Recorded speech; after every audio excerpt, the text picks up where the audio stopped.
Emergency meetings are being arranged in Western capitals, and they are not about tariffs. They are about factories being shut down because they cannot get raw materials. Stock markets from London to New York are flashing red. Commodity traders are scrambling. Factories in Germany, France, and the United States are staring at supply chains suddenly running dry.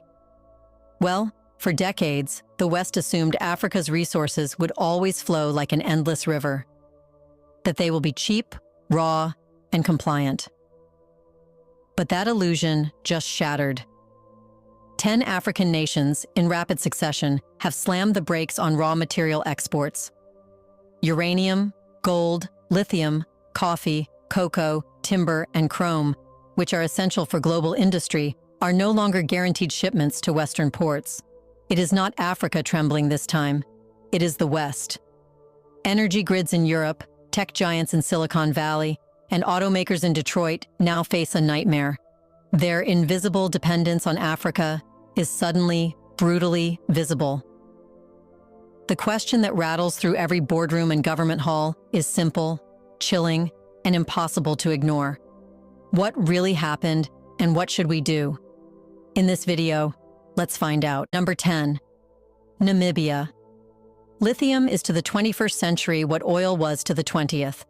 Without it, there are no electric vehicles, no smartphones, no renewable energy batteries.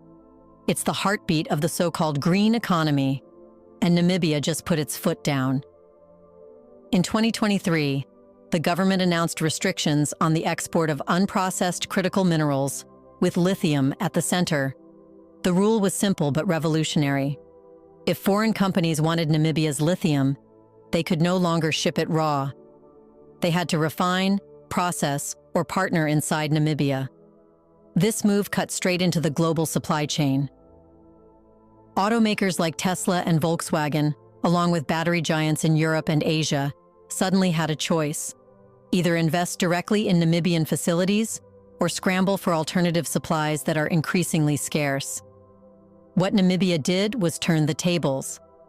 Instead of being a passive supplier, it became a gatekeeper of green energy. But the significance goes further. Western governments often preach sustainability, fairness, and green transitions. Yet when Namibia demanded that its people should share in the wealth of lithium, panic spread in corporate boardrooms. The hypocrisy was exposed. It's fine to talk about a green future, but not if Africans insist on keeping a bigger share of it. Namibia didn't flinch. Its leaders understood that lithium wasn't just a mineral. It was leverage, a tool to